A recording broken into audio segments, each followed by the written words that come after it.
Bonjour, chers élèves. Nous allons maintenant, nous allons exploiter le tableau du nombre d'espèces en fonction de le tableau donc qu'on avait vu avec la surface, surface en mètres carrés et nombre d'espèces. Ce tableau-là, on avait déjà vu dans la vidéo numéro 1 et numéro 2 les préalables pour pouvoir tracer une courbe du nombre d'espèces en fonction de la surface. Maintenant, là, vous voyez les valeurs. Ce que j'ai écrit en violet là, c'est les valeurs en centimètres. Pour les surfaces, on avait déjà vu. On avait déjà pris une échelle. Donc, l'échelle qu'on avait prise pour les surfaces, c'était 1 cm pour 8 mètres carrés. Donc, on s'est appuyé sur cette échelle pour trouver ces valeurs que vous voyez là en violet. Donc, ces valeurs en violet, ce sont les correspondances en centimètres de ces valeurs en mètres carrés. Donc, parce qu'on avait pris comme échelle 1 cm pour 8 mètres carrés, correspond à 8 mètres carrés.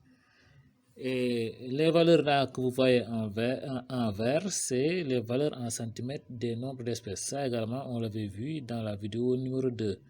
Donc, on avait pris 1 cm correspond à une espèce. Alors, donc, on avait déjà fait ça, on avait réglé ce problème de comment on passe des mètres carrés au centimètre et des espèces au centimètre pour pouvoir représenter ça. Donc, c'est ça qu'on avait fait. Donc, le tableau est là. Maintenant, on va essayer de représenter la courbe du nombre d'espèces en fonction de la surface. Donc, la courbe du nombre d'espèces en fonction de la surface, le nombre d'espèces doit être au niveau de l'axe des ordonnées, axe Y, et la surface au niveau de l'axe des abscisses, donc horizontalement. Pour ce faire, on doit donc tracer deux axes avec la règle. On prend la règle, notre règle. On va tracer donc deux axes qui sont orthogonaux. Donc, on doit utiliser l'équerre pour trouver, pour avoir une autre droite qui est orthogonale à l'axe vertical. Là, on utilise notre règle là pour tracer une droite verticale, une première droite qui est le premier axe. Il faut maintenant, dans ce cas, regarder et faire de sorte que ça ne déborde pas. Vous voyez la valeur ici, la valeur maximale pour les espèces c'est 11. Donc, on doit au moins avoir une marge de 11. Et plus même pour avoir un peu de la marge. Donc, ça, on fait ça intelligemment selon la surface dont nous disposons. Donc, alors, nous allons tracer donc un premier axe ici avec notre règle, bien sûr. Voilà, donc on a tracé notre premier axe. Je vous rappelle que vous devez avoir en seconde le matériel géométrique nécessaire, équerre, compas, règle et tout cela. Donc, machine à calculer même. Donc, ensuite, on prend notre équerre et on cherche la perpendicularité. Vous voyez, là, le rebord de base qu'on met contre notre axe. Et là, vous voyez bien, on cherche la perpendicularité. On cherche la perpendicularité pour tracer l'autre droite qui est perpendiculaire. Ça, on doit respecter ça impérativement pour que les deux axes soient perpendiculaires. Là, on trace le deuxième axe. Et c'est ce deuxième axe-là donc qui représente les surfaces. Où l'on va représenter, on va placer donc les valeurs des surfaces en mètres carrés.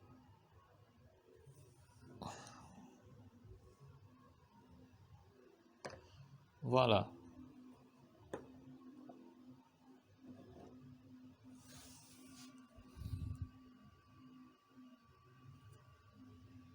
Donc, on va nommer nos axes. Ici, nombre d'espèces.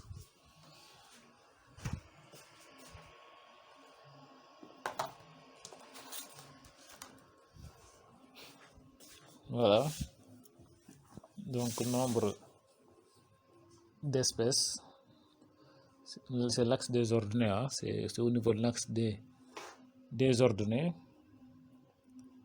Je vous rappelle qu'on essaie de tracer ici la courbe du nombre d'espèces en fonction de la surface. Donc, on va placer la surface au niveau de l'axe des abscisses, donc horizontalement.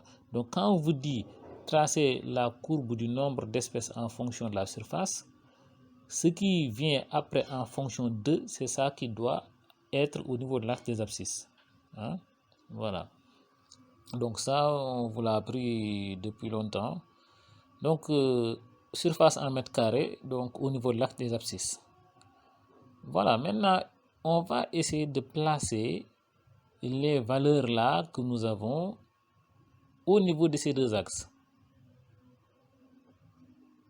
Alors, on a déjà réglé le problème de correspondance. On est passé des mètres carrés au centimètre et des espèces au centimètre. Il suffit donc maintenant de prendre notre règle pour pouvoir placer ces points-là, ces valeurs-là. Après avoir placé ces valeurs, il nous restera à déterminer les points. On va marquer les valeurs. Il faut savoir que les valeurs, vous marquez seulement les valeurs dont vous avez besoin. Donc, les valeurs nécessaires. Les valeurs nécessaires, donc ici c'est 1, 2, pour les surfaces 1, 2, 4, 8, 16, 32, 64. On va placer d'abord, on prend notre règle, on place le trait, on fait coïncider le trait du 0 de la règle à l'origine. Hein? On fait coïncider l'origine et le trait du 0. Vous voyez bien, là, il faut être rigoureux pour tracer une courbe. Hein? Là, vous n'avez pas de... quand on a un papier millimétré, on n'a pas besoin de tout cela, mais souvent vos cahiers, vous savez, ne sont pas millimétrés. Donc là, on a besoin d'avoir toutes les techniques nécessaires pour représenter. Ici, vous avez tout qui est... donc notre feuille ici est toute blanche. Voilà. Donc, la première valeur, c'est 0,1. C'est 1 mètre carré. Donc, 1 mètre carré, il faut mesurer 0,1 cm pour représenter ces 1 mètre carré là. Hein? Donc, on l'a placé donc. Et là, on place également les 2 mètres carrés correspondant à 1 cm.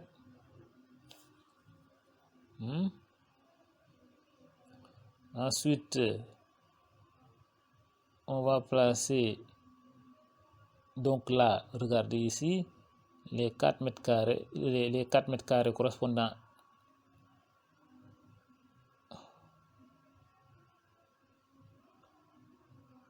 non, là, les 4 mètres carrés, voilà. Donc, on a placé nos valeurs là.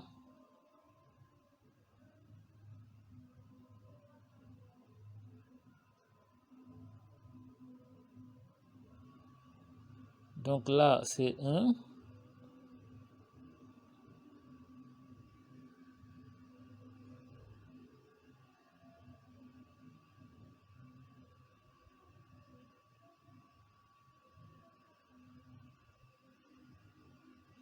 Donc les 1 mètre carré là, ça correspond à 0,3 cm, 0,1 cm. Donc on avait placé 0,1 cm.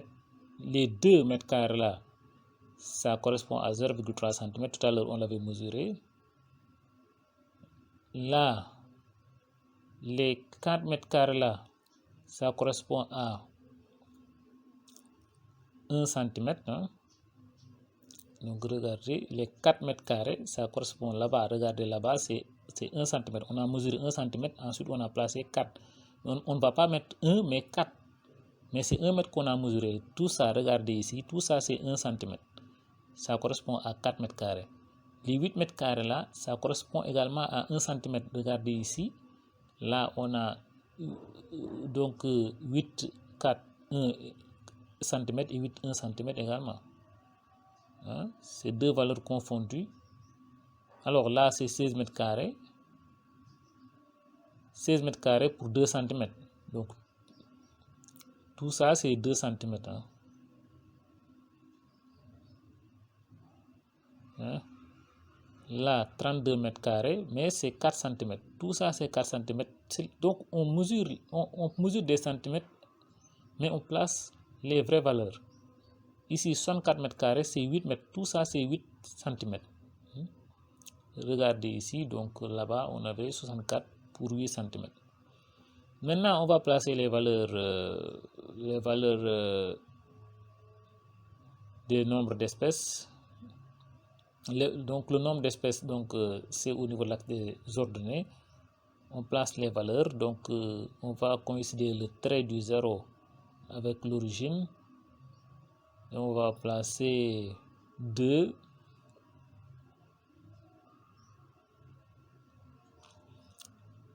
Donc ici, l'échelle c'était 1 cm pour une espèce. Donc là, 2 c'est 2 cm. 2 espèces c'est 2 cm également. Donc 4 espèces pour 4 cm. Hein? Donc là, on va mesurer 7 cm. Hein? Après, voilà, là 7 cm. Regardez ici, nous sommes là. 7 cm.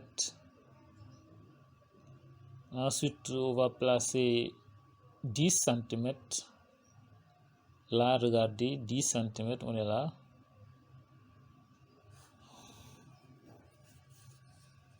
Voilà. Ensuite, on place 11 cm. Là. Bon, mais il se trouve que ici, donc, ça, 2 espèces, ça fait 2 cm. 4 espèces, ça fait 4 cm. Donc, on va placer les valeurs directement parce que on avait pris 1 cm pour une espèce. Donc là, on place 2, ensuite 4. Ensuite, on va placer 7. Ensuite, 10. On va placer 10.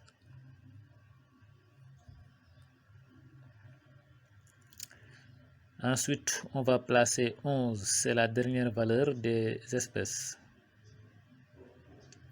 Parce que ça va se répéter. Hein?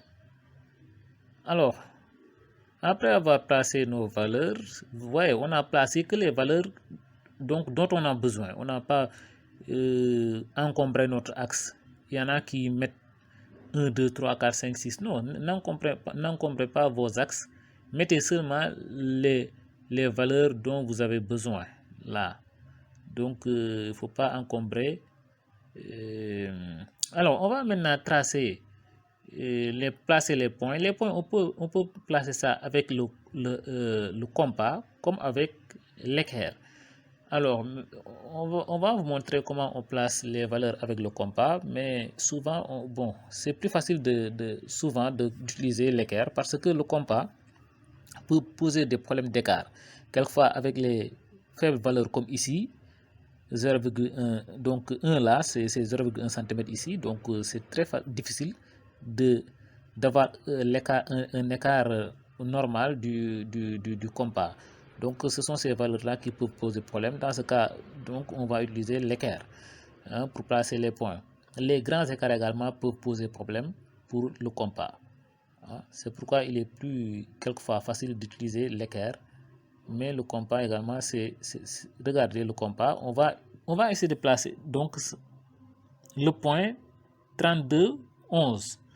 Ce point-là, 32, 11. Regardez, on prend le compas, on met la pointe en fer sur l'origine et on mesure l'écart entre l'origine et 32. Parce qu'on va essayer de mesurer on place ce point-là, 32, 11. 32, 11. Donc, vous voyez, on place maintenant l'autre bout qui a le crayon, on place ça exactement sur 32, alors que le bout en fer est sur l'origine. On a mesuré donc l'écart exact. Ensuite, on déplace notre compas jusqu'au niveau donc du 11. Là, on place la pointe en fer sur le 11 et on fait un trait en tournant le compas. On place, parce qu'on cherche le point 32,11. Hein? Je vous montre seulement comment on place un point avec le compas. Mais après, on va utiliser l'équerre pour placer les points. Donc, là, on fait un trait, voilà. En faisant attention à ne pas déplacer la pointe en fer qui est placée sur 11. Il ne faut pas que ça se déplace. La pointe en fer ne doit pas se déplacer une fois fixée. Maintenant, on ramène le compas sur 32, sur l'origine, et on mesure maintenant l'écart entre l'origine et 11. On avait déjà mesuré l'écart entre 0 et 32, entre l'origine et 32. Maintenant, on va mesurer l'écart entre l'origine et 11. La pointe sur l'origine, la pointe en fer sur l'origine, et l'autre bout qui est muni du crayon, on l'oriente vers 11. Et on mesure cet écart-là, et on déplace notre compas, on place la pointe maintenant sur 32 et on trace l'autre trait, comme ça, pour avoir le point. C'est comme ça qu'on cherche un point avec le compas. Voilà. Vous pouvez chercher tous les points comme ça avec le compas. Donc là, vous voyez, on a placé le point 32,11. Hein? C'est un point, donc tous les autres points, on pouvait les placer comme ça. Mais le problème, c'est que dans la réalité, le compas a des points d'écart quelquefois. Les petits écarts sont très faciles à mesurer, très difficiles à mesurer avec le compas, de même que les très grands écarts. Voilà, maintenant on va utiliser l'équerre pour placer nos points, parce que je sais que beaucoup d'entre vous seront plus à l'aise avec l'équerre. Hein. Maintenant, il faudra maîtriser la technique pour placer un point avec l'équerre. Donc, pour placer un point ici, la perpendicularisité est très importante. Hein. Par exemple, on va commencer à placer le premier point, à savoir 1, 2, surface 1 mètre carré et nombre d'espèces, 2 espèces. Là, donc, on va placer là, regardez, la base de l'équerre, tout contre l'axe des abscisses. Hein. Il faut que ça soit tout contre et que ça ne dépasse pas. C'est ça la perpendicularité. Il faut que les bords donc se touchent comme ça. Vous voyez, on cherche la perpendicularité. Regardez ici le bord, regardez là le bord de l'équerre. Voilà, on cherche la perpendicularité, après on déplace.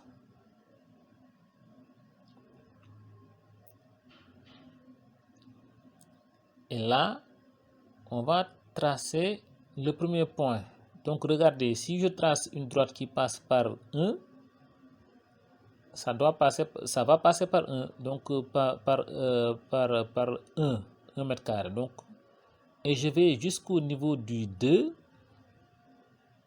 Là, à ce niveau-là, je vais tracer un trait. Vous voyez le trait là, je trace tout en maintenant avec mes doigts l'équerre pour que ça ne bouge pas. Ensuite, je tourne l'équerre, je vais maintenant au niveau du 2. Donc, à hauteur du 2, donc je respecte toujours la perpendicularité avec l'axe des ordonnées et je trace donc une droite qui passe par 2, exactement par 2.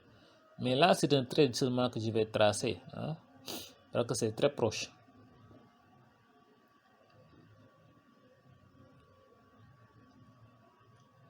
Regardez, là, si je trace une droite, ça va passer exactement sur 2. Donc, j'utilise donc, voilà, et je place, donc, je complète, je place le point.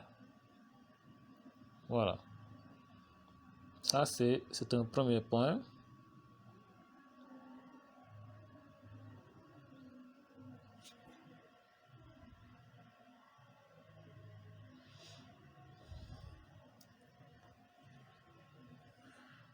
Maintenant, je place le point là, 2, 4. Regardez, 2, 4. Donc 2, je viens, je respecte la perpendicularité jusqu'au niveau, donc au niveau du 2. Là, si je trace une droite, ça va passer par le 2. Mais je ne trace pas intégralement la droite, je pouvais faire ça, hein, mais je trace uniquement un petit bout parce que sinon je vais effacer l'autre qui ne me servira à rien. Mais je pouvais le faire comme ça, hein, tracer une droite jusqu'au niveau du 4. Hein. Mais là, je vais encore effacer. Donc, je peux juste, je peux juste m'assurer que la droite passera par 2. Passera donc au niveau du 2 si je trace la droite. Donc, je mets un petit trait comme ça, sachant que si je continue, la droite va passer au niveau de 2. Donc, voilà, donc je retourne mon équerre après, parce que ce n'est pas une règle hein, qu'on utilise, mais l'équerre pour avoir une bonne perpendicularité. Donc, je viens jusqu'au niveau du 4 et je trace l'autre barre qui va me donner le point, le deuxième point. Donc là, je cherche la perpendicularité. Hein. C'est nécessaire. Et la perpendicularité, ça se cherche comme ça avec l'équerre. Donc, c'est des notions que vous avez déjà acquises hein, normalement. Mais il y a des élèves qui oublient. Donc là, je viens jusqu'au niveau du 4 et je trace le deuxième trait qui me donne mon point. Mon deuxième point. Ensuite, on va chercher ensuite ce point-là. C'est 8, c'est 4, 7, c'est 4, 7. 4, 7, surface 4 et nombre d'espèces 7. Donc, je viens jusqu'au niveau du 4. Là, je respecte la perpendicularité. Je trace, donc je cherche la droite. Je m'assure que si je trace une droite, ça doit passer par 4. Donc, je place là, regardez. Ici, je trace le premier point, le trait là, juste au niveau donc du 7.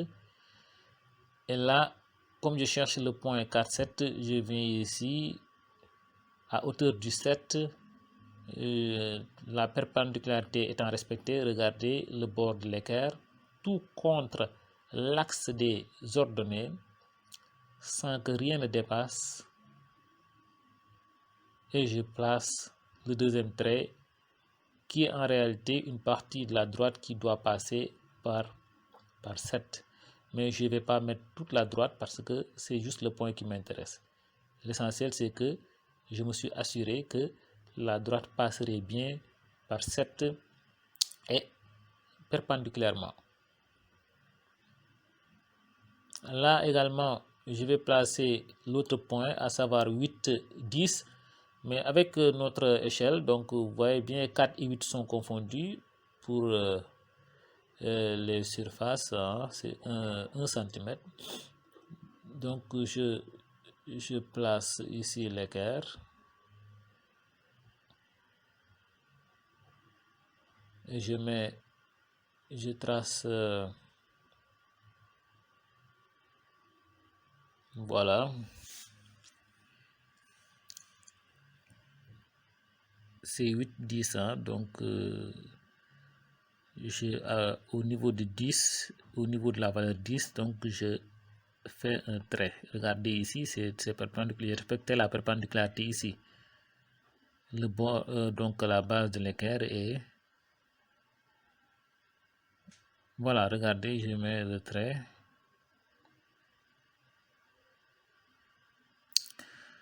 Ensuite, je retourne l'équerre et je vais juste au niveau du 10 et tout en respectant la perpendicularité, je trace la droite passant par 10 orthogonalement. Mais c'est juste un bout que je vais mettre, juste ce dont j'ai besoin pour faire le point. Sinon, si vous tracez la droite intégralement, donc tous ces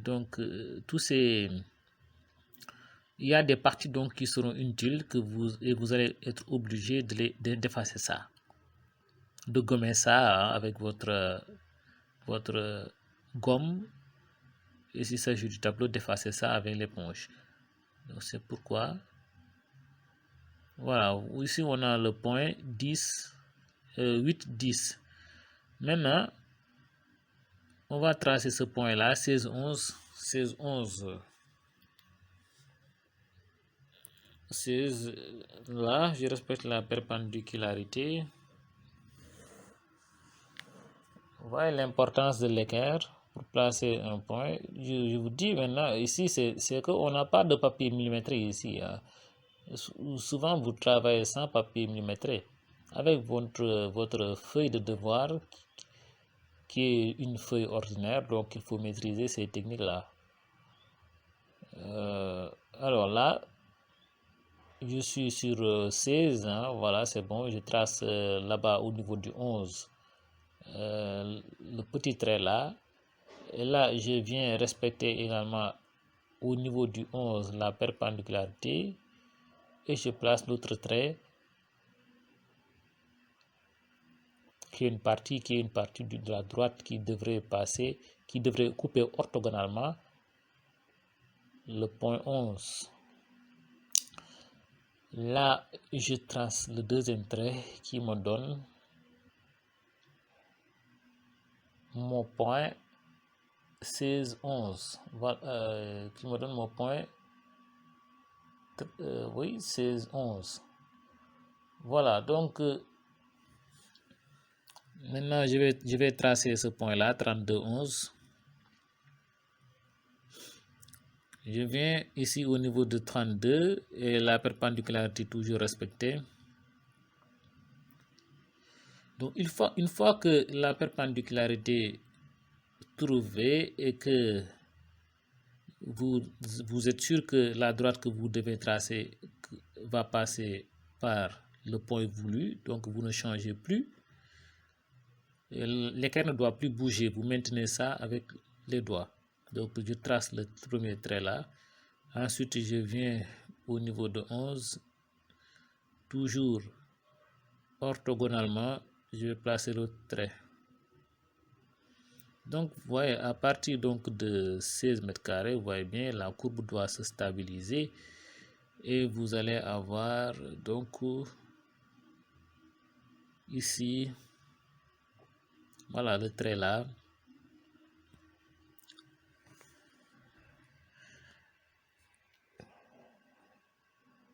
Voilà. Maintenant, on va placer ce dernier point, c'est 64, 11, qui est le dernier point. Alors, toujours, comme là, on va suivre la même procédure, donc orthogonalement, je viens me placer au niveau de 14.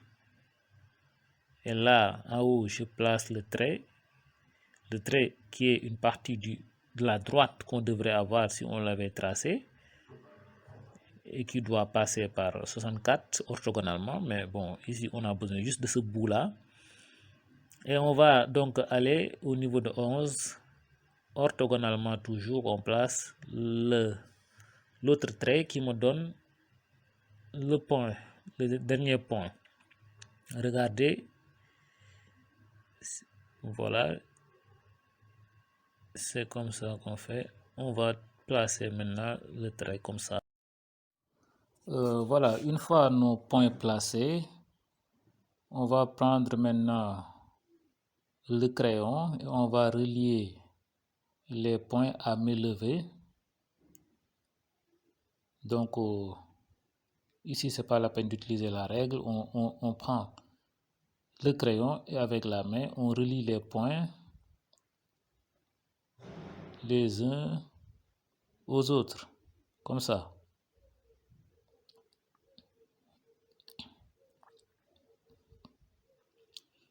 Voilà.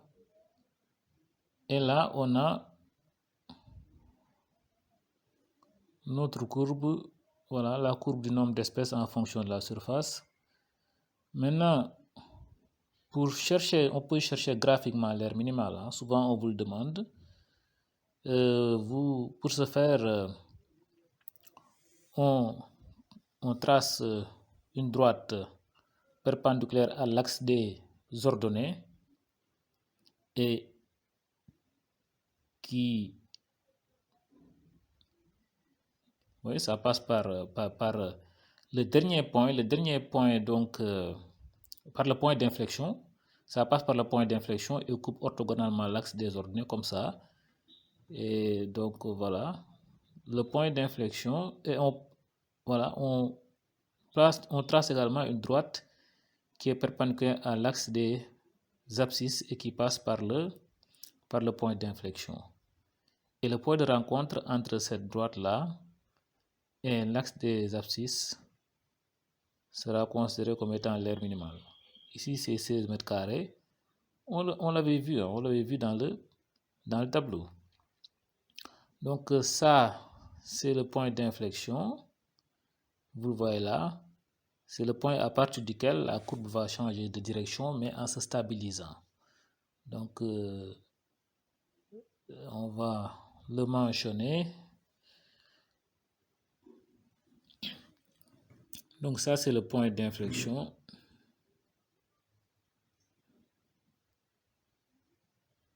Voilà.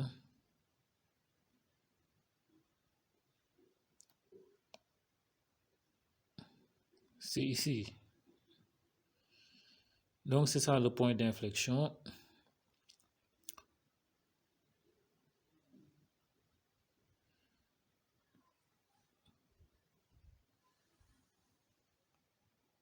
Voilà, donc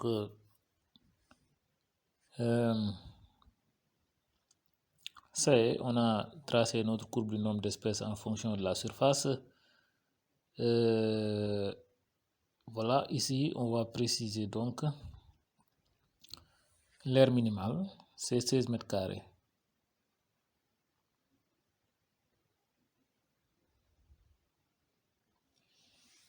Voilà, donc c'est comme ça qu'on procède pour bien tracer la courbe du nombre d'espèces en fonction de la surface.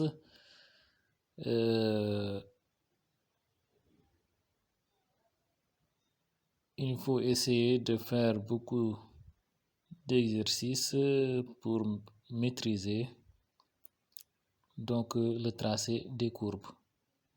Et visionnez les autres vidéos également et vous serez à l'aise. Je vous remercie.